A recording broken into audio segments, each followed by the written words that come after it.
ಬೆಳಗಿನ ಬೆಳಕು. ಅರಣ್ಯಕಾಂಡ ಅಧ್ಯಾಯ 12. ವೇಷ ಮರೆಸಿಕೊಂಡ ಅಸೂಯೆ ಭಾಗ 2.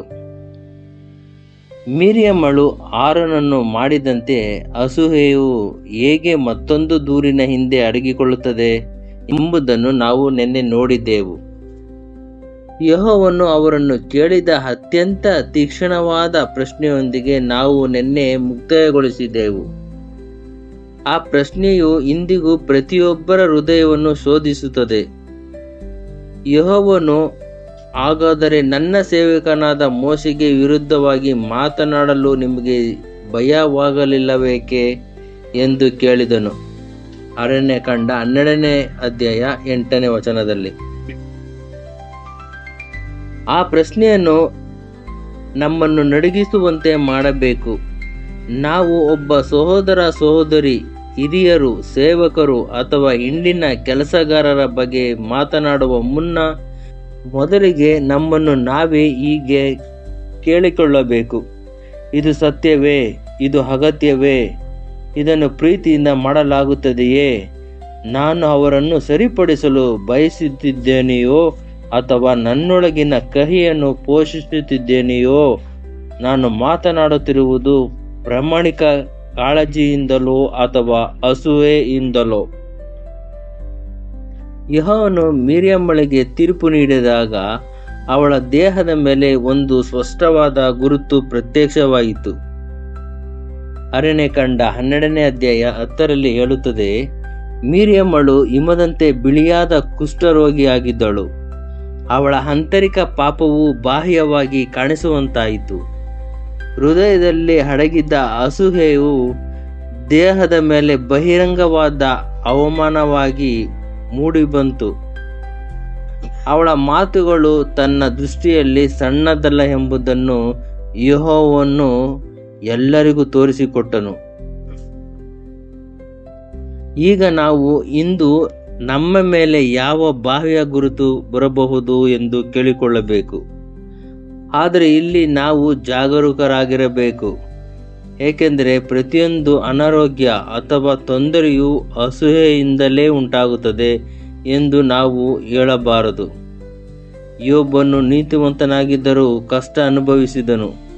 ಕ್ರಿಸ್ತನು ಪಾಪವಿಲ್ಲದವನಾಗಿದ್ದರೂ ಹಿಂಸೆ ಅನುಭವಿಸಿದನು. ಅನೇಕ ನಂಬಿಗಸ್ತ ಸೇವಕರು ಶೋಧನೆಗಳ ಮೂಲಕ ಹಾದು ಹೋಗುತ್ತಾರೆ. ಆದರೆ ಜನರು ತಪ್ಪಾದ ಹಾದಿಯಲ್ಲಿ ನಡೆದಾಗ ಯೆಹೋವನು ಅವರನ್ನು ಶಿಸ್ತುಪಡಿಸಬಹುದು ಎಂಬುದನ್ನು ಪವಿತ್ರ ಗ್ರಂಥವು ತೋರಿಸುತ್ತದೆ. ಇಬ್ರಿಯರಿಗೆ ಬರೆದ ಪತ್ರಿಕೆ 12ನೇ ಅಧ್ಯಾಯ 6ರಲ್ಲಿ ಹೇಳುತ್ತದೆ: ಏಕೆಂದರೆ ಕರ್ತನು ತಾನು ಪ್ರೀತಿಸುವವರನ್ನು ಶಿಕ್ಷಿಸುತ್ತಾನೆ ಮತ್ತು ತಾನು ಮಗನನ್ನಾಗಿ ಸ್ವೀಕರಿಸುವ ಪ್ರತಿಯೊಬ್ಬನನ್ನು ದಂಡಿಸುತ್ತಾನೆ. ಕೆಲವೊಮ್ಮೆ ಆ ಗುರುತು ನಮ್ಮ ನೆಮ್ಮದಿಯ ನಷ್ಟವಾಗಿರಬಹುದು, ಏಕೆಂದರೆ ಕಹಿಯಾದ ಹೃದಯಕ್ಕೆ ವಿಶ್ರಾಂತಿ ಸಿಗಲಾರದು. ಇನ್ನು ಕೆಲವೊಮ್ಮೆ ಅದು ಆತ್ಮಿಕ ಒಣಗುವಿಕೆಯಾಗಿರಬಹುದು, ಪ್ರಾರ್ಥನೆ ದೂರವೆನಿಸಬಹುದು, ದೇವರ ವಾಕ್ಯವು ನಮಗೆ ಮುಚ್ಚಲ್ಪಡುವುದು ಮತ್ತು ಆನಂದವು ಮಾಯವಾಗುವುದು. ಕೆಲವೊಮ್ಮೆ ಆ ಗುರುತು ನಮ್ಮ ಸುತ್ತಲಿನ ವಿಭಜನೆಯಾಗಿರಬಹುದು, ಏಕೆಂದರೆ ಕಹಿಯು ಹರಡಿ ಅನೇಕರನ್ನು ತೊಂದರೆಗೆ ಸಿಲುಕಿಸುತ್ತದೆ. ಇನ್ನು ಕೆಲವೊಮ್ಮೆ ಯೆಹೋವನು ನಮ್ಮ ಅಡಗಿದ ಮನೋಭಾವವನ್ನು ಇತರರ ಮುಂದೆ ಬಹಿರಂಗಪಡಿಸಲು ಅನುಮತಿಸಬಹುದು ಮತ್ತು ತೀರಾ ಗಂಭೀರವಾದ ಸಂದರ್ಭಗಳಲ್ಲಿ ದೈಹಿಕವಾದ ಶಿಸ್ತು ಕ್ರಮವೂ ಇರಬಹುದು. ಪೌಲನು ಕೊರಿಂಥದವರಿಗೆ ಹೀಗೆ ಎಚ್ಚರಿಸಿದ್ದಾನೆ: ಇದರ ನಿಮಿತ್ತವೇ ನಿಮ್ಮಲ್ಲಿ ಅನೇಕರು ಬಲಹೀನರು, ರೋಗಿಗಳು ಆಗಿದ್ದಾರೆ ಮತ್ತು ಕೆಲವರು ನಿದ್ರೆ ಹೋಗಿದ್ದಾರೆ, ಅಂದರೆ ಮರಣ ಹೊಂದಿದ್ದಾರೆ. 1 ಕೊರಿಂಥದವರಿಗೆ 11ನೇ ಅಧ್ಯಾಯ 30ನೇ ವಚನ. ಮತ್ತೊಮ್ಮೆ ಹೇಳುವುದಾದರೆ, ನಾವು ಪ್ರತಿಯೊಂದು ಅನಾರೋಗ್ಯವನ್ನು ದಂಡನೆ ಎಂದು ನಿರ್ಣಯಿಸಬಾರದು. ಆದರೆ ಯೆಹೋವನು ತನ್ನ ಜನರನ್ನು ಗಂಭೀರವಾಗಿ ಶಿಸ್ತುಪಡಿಸಬಲ್ಲನು ಎಂಬ ಎಚ್ಚರಿಕೆಯನ್ನು ನಾವು ಅಲಕ್ಷಿಸಬಾರದು. ಮಿರಿಯಮಳನ್ನು 7 ದಿನಗಳ ಕಾಲ ಪಾಳೆಯದಿಂದ ಹೊರಗಿಡಲಾಯಿತು. ಅರಣ್ಯಕಾಂಡ 12ನೇ ಅಧ್ಯಾಯ 14ರಿಂದ 15ನೇ ವಚನ ನಮಗೆ ತಿಳಿಸುವುದೇನೆಂದರೆ, ಅವಳನ್ನು 7 ದಿನದವರೆಗೂ ಪಾಳೆಯದಿಂದ ಹೊರಗೆ ಇಡಲಾಗಿತ್ತು. ಮತ್ತು ಅವಳು ತಿರುಗಿ ಬರುವ ತನಕ ಜನರು ಪ್ರಯಾಣ ಮಾಡದೆ ಕಾಯುತ್ತಿದ್ದರು. ಇದು ಅತ್ಯಂತ ಭಯ ಹುಟ್ಟಿಸುವ ಚಿತ್ರಣವಾಗಿದೆ. ಯೆಹೋವನ ಮೇಘ ಸ್ತಂಭದ ಅಡಿಯಲ್ಲಿ ಇಡೀ ಮಂದೆಯು ಮುನ್ನಡೆಯುತ್ತಿತ್ತು. ಆದರೆ ಮಿರಿಯಮಳು ತನ್ನ ಪಾಪದ ನಿಮಿತ್ತ ಕೆಲವು ಕಾಲ ಹೊರಗೆ ಉಳಿಯಬೇಕಾಗಿತ್ತು. ಅದೇ ರೀತಿಯಲ್ಲಿ ಕಹಿ ಮನಸ್ಸು, ಅಸೂಯೆ, ಸುಳ್ಳು ಆರೋಪ ಅಥವಾ ದ್ರೋಹದ ಮನೋಭಾವವು ನಮ್ಮಲ್ಲಿ ಮುಂದುವರೆದರೆ ಕ್ರಿಸ್ತನು ಮುನ್ನಡೆಸುತ್ತಿರುವ ಮಂದೆಯ ಶಾಂತಿ ಮತ್ತು ಐಕ್ಯತೆಯಿಂದ ನಾವು ದೂರವಾಗಬಹುದು. ಕೆಲವೊಮ್ಮೆ ಒಬ್ಬ ವಿಶ್ವಾಸಿ ಇನ್ನೂ ಸಭೆಯ ಕೂಟಗಳಿಗೆ ಹಾಜರಾಗುತ್ತಿದ್ದರೂ ಆಂತರಿಕವಾಗಿ ಅವನು ಹೊರಗುಳಿದಿರುತ್ತಾನೆ. ತಣ್ಣಗಾಗಿ ದೂರವಾಗಿ ಮನನೊಂದು ಮತ್ತು ಸಂತೋಷದಿಂದ ನಡೆಯಲು ಅಸಮರ್ಥನಾಗಿರುತ್ತಾನೆ. ಮತ್ತು ಇನ್ನು ಗಂಭೀರವಾದ ಸಂದರ್ಭಗಳಲ್ಲಿ ಪವಿತ್ರ ಗ್ರಂಥವು ಪಶ್ಚಾತ್ತಾಪದ ಉದ್ದೇಶಕ್ಕಾಗಿ ಸಭೆಯ ಶಿಸ್ತು ಕ್ರಮ ಮತ್ತು ಪ್ರತ್ಯೇಕಿಸುವಿಕೆಯ ಬಗ್ಗೆ ಮಾತನಾಡುತ್ತದೆ. ಪೌಲನು ಹೀಗೆ ಬರೆದಿದ್ದಾನೆ, ಆ ದುಷ್ಟನನ್ನು ನಮ್ಮೊಳಗಿಂದ ಹೊರಗೆ ಹಾಕಿರಿ. 1 ಕೊರಿಂಥದವರಿಗೆ 5ನೇ ಅಧ್ಯಾಯ 13. ಆದರೆ ಆ ಶಿಸ್ತು ಕ್ರಮವು ಎಂದಿಗೂ ನಾಶಕ್ಕಾಗಿ ಅಲ್ಲ, ಅದು ಆ ವ್ಯಕ್ತಿಯನ್ನು ಮರಳಿ ಕರೆತರಲು ಉದ್ದೇಶಿಸಲಾಗಿದೆ. ಮಿರಿಯಳನ್ನು ಶಾಶ್ವತವಾಗಿ ತಳ್ಳಿಹಾಕಲಿಲ್ಲ, ಅವಳನ್ನು ಶಿಸ್ತುಪಡಿಸಲಾಯಿತು, ತಗ್ಗಿಸಲಾಯಿತು ಮತ್ತು ನಂತರ ಮರಳಿ ಸೇರಿಸಿಕೊಳ್ಳಲಾಯಿತು. ಯೆಹೋವನ ಶಿಸ್ತು ಕ್ರಮವು ಗಂಭೀರವಾದುದು, ಆದರೆ ಪಶ್ಚಾತ್ತಾಪ ಪಟ್ಟಾಗ ಅದು ಕರುಣೆಯಿಂದ ತುಂಬಿರುತ್ತದೆ. ಆದ್ದರಿಂದ ಅಸೂಯೆ ಅಥವಾ ಕಹಿ ನಮ್ಮ ಹೃದಯದಲ್ಲಿದ್ದರೆ ಅದನ್ನು ಬಗೆಹರಿಸಿಕೊಳ್ಳಲು ಹಿಂದೆ ಸಕಲ ಯೆಹೋವನು ಅದನ್ನು ಬಹಿರಂಗಪಡಿಸುವವರೆಗೂ ನಾವು ಕಾಯುವುದು ಬೇಡ. ಅದು ಬೆಳೆದು ವಿಮರ್ಶೆಯಾಗಿ, ದೂಷಣೆಯಾಗಿ, ವಿಭಜನೆಯಾಗಿ ಅಥವಾ ದ್ರೋಹವಾಗಿ ಬದಲಾಗಲು ಅವಕಾಶ ನೀಡಬೇಡ. ಅದು ಇನ್ನೂ ಮರೆಮಾಚಿರುವಾಗಲೇ ಅದನ್ನು ಒಪ್ಪಿಕೊಳ್ಳೋಣ. ನಮ್ಮ ಹೃದಯಗಳನ್ನು ಶುದ್ಧೀಕರಿಸಲು ಯೆಹೋವನನ್ನು ಬೇಡಿಕೊಳ್ಳೋಣ. 1 ಯೋಹನ 1ನೇ ಅಧ್ಯಾಯ 9ರಲ್ಲಿ ಹೇಳುತ್ತದೆ, ನಾವು ನಮ್ಮ ಪಾಪಗಳನ್ನು ಅರಿಕೆ ಮಾಡಿಕೊಂಡರೆ ಆತನು ನಂಬಿಗಸ್ತನೂ ನೀತಿವಂತನೂ ಆಗಿರುವುದರಿಂದ ನಮ್ಮ ಪಾಪಗಳನ್ನು ಕ್ಷಮಿಸಿ ಸಕಲ ಅನೀತಿಯಿಂದ ನಮ್ಮನ್ನು ಶುದ್ಧೀಕರಿಸುವನು. ನಾವು ಅಸೂಯೆಯಿಂದಾಗಿ ಒಬ್ಬ ಸಹೋದರ ಅಥವಾ ಸಹೋದರಿಯ ವಿರುದ್ಧ ಮಾತನಾಡಿದರೆ ಅವರೊಂದಿಗೆ ಸಮಾಧಾನ ಮಾಡಿಕೊಳ್ಳೋಣ. ನಾವು ಅಸೂಯೆಯನ್ನು ಆತ್ಮಿಕ ಮಾತುಗಳಿಂದ ಮುಚ್ಚಿಟ್ಟಿದ್ದರೆ ಯೆಹೋವನ ಸನ್ನಿಧಿಯಲ್ಲಿ ಪ್ರಯಾಣಿಕರಾಗಿರೋಣ. ಕಹಿಯಾದ ಬೇರು ಉಳಿದುಕೊಳ್ಳಲು ನಾವು ಬಿಟ್ಟಿದ್ದರೆ ಅದು ಅನೇಕರನ್ನು ಕೆಡಿಸುವ ಮುನ್ನ ಹಿಂದೆ ಅದನ್ನು ಕಿತ್ತೊಗೆಯೋಣ. ನಮ್ಮ ಕರ್ತನು ಹೀಗೆ ಹೇಳುತ್ತಾನೆ, ಆದ್ದರಿಂದ ನೀನು ಯಜ್ಞವೇದಿಯ ಬಳಿಗೆ ಬಂದು ನಿನ್ನ ಕಾಣಿಕೆಯನ್ನು ಸಮರ್ಪಿಸುವಾಗ ನಿನ್ನ ಸಹೋದರನಿಗೆ ನಿನ್ನ ಮೇಲೆ ಏನೋ ಬೇಸರವಿದೆ ಎಂಬುದು ನಿನಗೆ ಅಲ್ಲಿ ನೆನಪಿಗೆ ಬಂದರೆ ನಿನ್ನ ಕಾಣಿಕೆಯನ್ನು ಅಲ್ಲಿಯೇ ವೇದಿಕೆಯ ಮುಂದೆ ಬಿಟ್ಟು ಹೋಗು. ಮೊದಲು ಹೋಗಿ ನಿನ್ನ ಸಹೋದರನೊಂದಿಗೆ ರಾಜಿಯಾಗು. ಮತ್ತಾಯ 5ನೇ ಅಧ್ಯಾಯ 23ರಿಂದ 24ನೇ ವಾಕ್ಯ. ಇದು ಅತ್ಯಂತ ಅಪ್ರಾಯೋಗಿಕವಾದದ್ದು. ಅಸೂಯೆಯು ನಮ್ಮಿಂದ ತಪ್ಪಾಗಿ ಮಾತನಾಡುವಂತೆ ಮಾಡಿದರೆ ನಾವು ಕೇವಲ ಏಕಾಂತದಲ್ಲಿ ಪ್ರಾರ್ಥಿಸಿದರೆ ಸಾಲದು. ಸಮಾಧಾನದ ಅಗತ್ಯವಿರುವಡೆ ನಾವು ಸಮಾಧಾನ ಮಾಡಿಕೊಳ್ಳಲೇಬೇಕು. ಒಂದು ಸಂದೇಶವನ್ನು ಕಳಿಸಬೇಕಾಗಬಹುದು, ಒಂದು ಫೋನ್ ಕರೆ ಮಾಡಬೇಕಾಗಬಹುದು, ತಪ್ಪು ಒಪ್ಪಿಗೆಯನ್ನು ಆಡಬೇಕಾಗಬಹುದು, ಒಂದು ಗಾಯವನ್ನು ಗುಣಪಡಿಸಬೇಕಾಗಬಹುದು.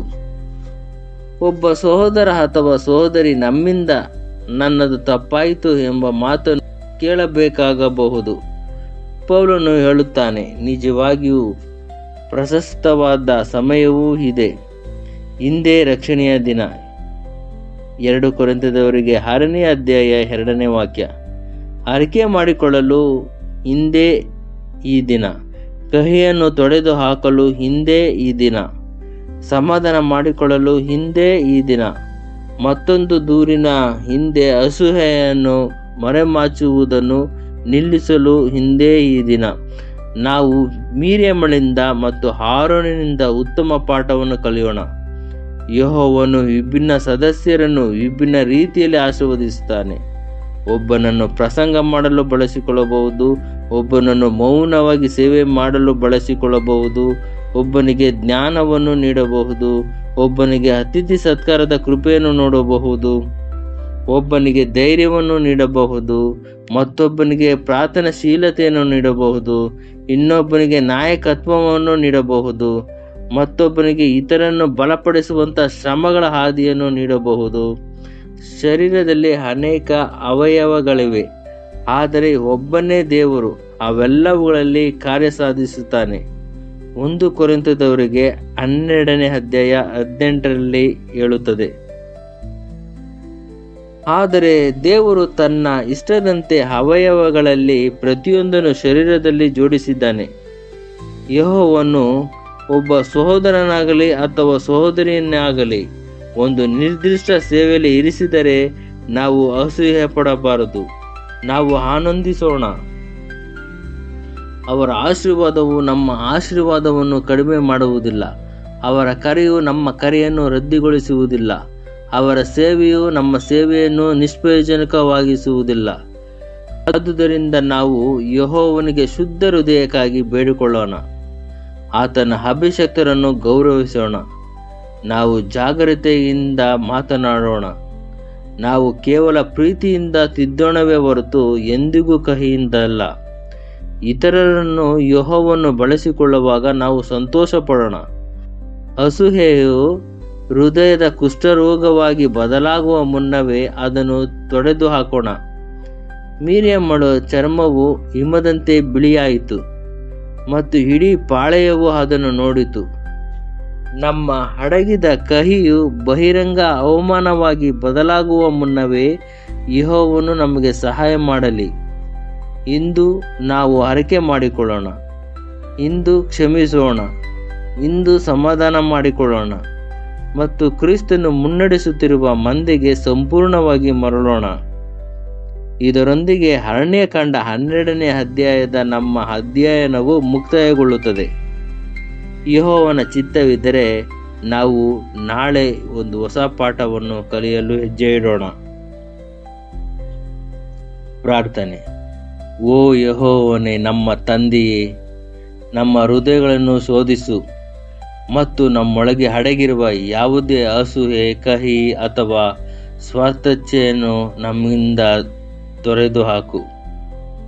ನಾವು ತಪ್ಪಾದ ಉದ್ದೇಶವನ್ನು ಆತ್ಮಿಕ ಮಾತುಗಳಿಂದ ಮುಚ್ಚಿಟ್ಟ ಸಮಯಗಳಿಗಾಗಿ ನಮ್ಮನ್ನು ಕ್ಷಮಿಸು. ನೀನು ನಮ್ಮ ಸಹೋದರ ಸಹೋದರಿಯರನ್ನು ಆಶೀರ್ವದಿಸುವಾಗ ನಾವು ಸಂತೋಷ ಪಡುವಂತೆ ನಮಗೆ ಸಹಾಯ ಮಾಡು. ನೀನು ನೇಮಿಸಿದ ಸೇವಕರಿಗೆ ವಿರುದ್ಧವಾಗಿ ನಾವು ಮಾತನಾಡದಂತೆ ನಮ್ಮನ್ನು ಕಾಯಿ. ಮೋಶೆಯಂತಹ ದೀನತೆಯುಳ್ಳವರನ್ನು, ಆರೋನನಂತಹ ಪಶ್ಚಾತ್ತಾಪವನ್ನು ಮತ್ತು ಮಿರ್ಯಾಮಳಂತಹ ಪುನಃಸ್ಥಾಪನೆಯನ್ನು ನಮಗೆ ದಯಪಾಲಿಸು. ಕ್ರಿಸ್ತನ ಮೂಲಕ ನಮ್ಮ ಹೃದಯಗಳನ್ನು ಶುದ್ಧೀಕರಿಸು ಮತ್ತು ನಾವು ಮಂದಿಯೊಂದಿಗೆ ಜೊತೆಯಾಗಿ ನಡೆಯುವಂತೆ ಕಾಪಾಡು. ದೇವರೇ, ನನ್ನಲ್ಲಿ ಶುದ್ಧ ಹೃದಯವನ್ನು ಸೃಷ್ಟಿಸು, ನನ್ನೊಳಗೆ ಸ್ಥಿರವಾದ ಆತ್ಮವನ್ನು ನೂತನಗೊಳಿಸು. ಕೀರ್ತನೆ 51ನೇ ಅಧ್ಯಾಯ 10ನೇ ವಾಕ್ಯ. ಕ್ರಿಸ್ತ ಹೆಸರಿನಲ್ಲಿ ಪ್ರಾರ್ಥಿಸುತ್ತೇನೆ. ಆಮೆನ್.